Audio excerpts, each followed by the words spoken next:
Today on Air with the Joe, we're hanging out with Cody Wagner today. Cody's going to talk with us a little bit. Caitlin's really got the story because she came to me, told me that she met a very interesting person here on Northwestern's campus, and she's going to tell us about our wonderful extra co-host today. Well, me and Cody go way back. No, I'm just kidding, about last semester. Cody, if you guys didn't know, is an Alpha, a part of Alpha Phi Alpha fraternity, and he has a pretty interesting story. And I asked him to come on the show, and he said, "Sure, man, I'll come." So Cody's going to tell us about a story, but first we're going to take a listen to Wild Ones by Flo Rida. Today, also we have our, well, she's not really new anymore. She's a staple in the On Air with the Joe community now. We got Kay over here. Cody Wagner. Question for you. Now, for those of you who don't know, Cody moved around a lot. He's not actually from Louisiana like the rest of us here in Northwestern.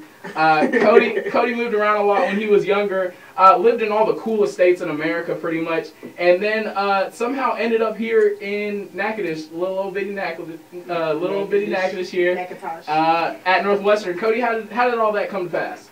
I got to give a shout out to my little brother, my baby brother Cole, because he came down here first and convinced me to transfer from Pennsylvania. So that's pretty much what got started. So you were in Pennsylvania. What did you get a text like, hey Cody, come to Louisiana with me? No, pretty much he actually called me one day and he was like, hey, let's join the National Guard. And I was like, wait, what? And he was like, yeah, let's join the National Guard in Louisiana and then go to school down there. And I was like, okay, let's go. So were you real close to your brother before that happened, and that was just kind of like an out of the blue thing that you trusted him on, and were like, hey, well, yeah, that's cool. No, yeah, we've been close since we were little. There's actually 9 of us, and we've always been like best friends since the beginning. Wow, that's really cool. 9, that's a litter. Yeah. But I was wondering, like, what exactly shocked you? Not so much of a culture shock, but what was the biggest difference that you noticed coming from Pennsylvania to Louisiana, especially to Natchitoches, of all places? Okay, I'm gonna say 3 things.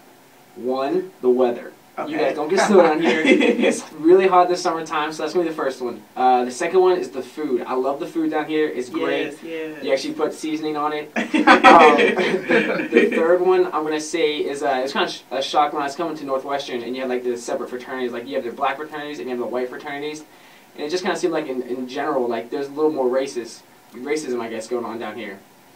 Oh, okay. That's interesting. So coming from Pennsylvania up north, is there not separate fraternities? No, I mean, yeah, there's still, you still have your NPHC and stuff, but it's more diverse. It's more like brought together. They actually work together on campus. It's not separated, I guess you could say. Okay, so when you got down here, you just decided like, hey, I'm gonna be that guy to break the separation. I thought if I could just do a little bit, then yeah, I would do my best. So you come down here, you feel like I'm gonna do a little bit. I'm gonna be an alpha. Bam. Wait, that's not a little bit, Cody. That's a lot. Like, well, I've never in my life met a white alpha. And for all of you who don't know, Cody is white. So he's black, but he's white. So yeah, he's just a white black guy trapped in a white guy's body. But so you come down here, you become an alpha. How were the reactions with that? Like, what did it feel like to essentially make history here at Northwestern? It was crazy. We had a probate, and when they took off my mask and showed everybody that a white boy had just crossed in this black fraternity. Like the crowd went crazy. It was like the talk of the campus. Was it good crazy? It was awesome crazy. Like the mouths dropped, and they were like, "Oh my gosh!" So are you saying that you have fans here now that you yes, he does. The White Alpha? He has a fan club. No, I'm just kidding. Go like him on Facebook, facebook.com/the White Alpha. No, I'm just kidding. That doesn't really exist. He really is on Instagram. I'll follow him at gladiator_live5. Gladiator_live5. Yeah, we're gonna go ahead and get back to the music real quick. You're listening to On Air with the Joe on 91.7 The Demon. You're listening to On Air with the Joe on 91.7 The Demon. Hanging out with us today, we have Cody Wagner. Also with us, my wonderful co-host, Kay. What's up? And we actually were talking with Cody. Cody, you said that earlier today, you said on the show, you said that when you got down here, there were 3 things that you noticed that were very different compared to where you came from. You said one of which was the weather, of course. The second one was the food. We season everything up top. And he's doing a little hallelujah dance. And you also said that on a little bit sore subject, you said it was a little bit racist down here. You want to expand on that? Yeah, actually, first time I really noticed, I guess, I was walking into Vic's, and it kind of like, it was just separate. Like, you had like a bunch of white people, you know, at their different tables, and then you had black people at their tables. But like, I looked, and like, I swear to you, that day, maybe it was just that day, but there was not one black person at a white table, and not one white person at a black table. And like, my little brother was with me, and I was like, hey, wait, what looks weird here? And like, he was like, yeah, I see it. And he's like, that's really weird. And we just kind of paying attention after that, and just kind of noticing different things. And just, like, you'll see people on the brickway. You'll see, like, people sit on the steps. And then, like, this one girl came by, and she was like, oh, I get nervous. And I was like, what are you talking about? And, like, because there's, like, black people on the steps. And she was like, I get nervous when I walk past them because they're all black. And I was like, really? That's kind of messed up. Well, how does that make you feel? It just really kind of makes me angry. Like, I don't know. First confused because I'm like, I don't understand why you'd be mad at somebody just because they're different skin tone than you. Yes. Yep. Yeah. Shout out to Matt and Cody Whitaker. I know you guys are listening. We just did a little Yes. They always do that. But yeah, that's so true. That really does not make sense. Of course, me being black, of course it doesn't make sense to me. And I went to a private school where I graduated with over 75% white people. And I love white people. I don't see any problem with white chocolate at all. I actually like that. And I'm sure you felt the same way when you came down here. Like, what's up with the skin tone difference? And why is it that everybody naturally segregates themselves?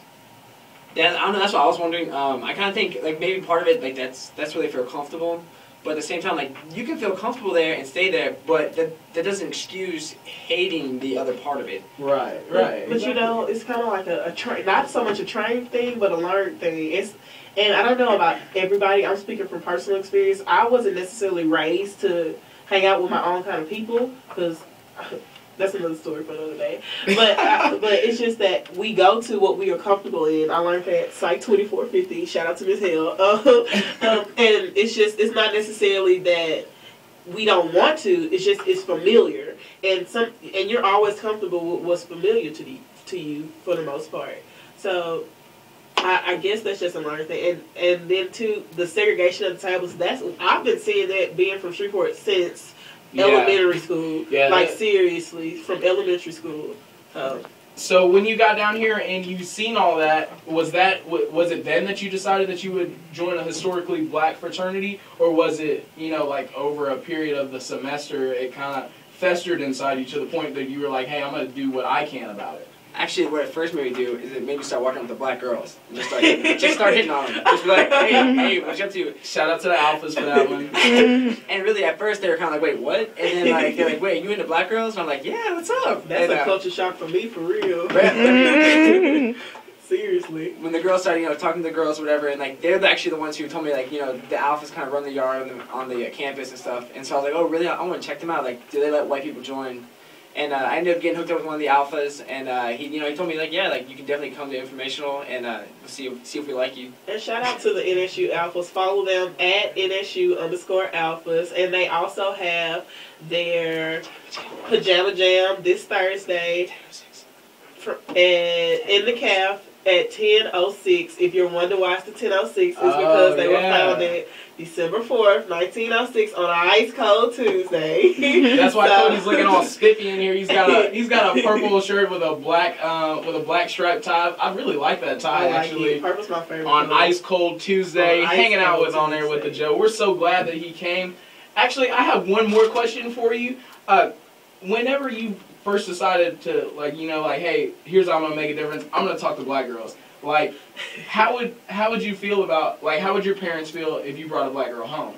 Well, I've always liked to date a wide variety of women. Oh, so say it like that. So I've dated one or two girls that are mixed or black maybe, and They did. I mean, they took it well. They really liked them, except for the one we had issues. But besides that, they're good.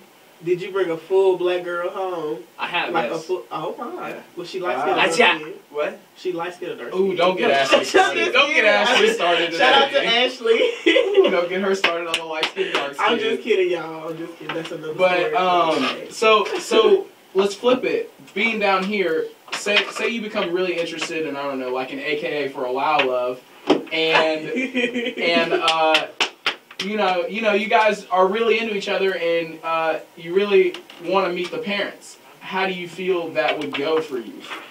Well, I don't know. I've never had a problem with the parents. It might be a little different down here, but I'm a very respectful young man, so I've never had an issue with parents not liking me, and I hope that would happen there if, in fact, I found an AKA that was beautiful and I would want to date her. Well, let me ask you this: are there any beautiful AKAs? Yes, there's numerous numbers. Pretty much all AKAs are gorgeous. But again, that's kind of our sister sorority, so it's kind of. They're kind of like my big sister, I guess you could say. Yeah, I got you, but the pretty girls wear pearls, right? Coming up next on Air with the Joe, we're going to take a listen to Jay-Z and Justin Timberlake. You're locked into 91.7.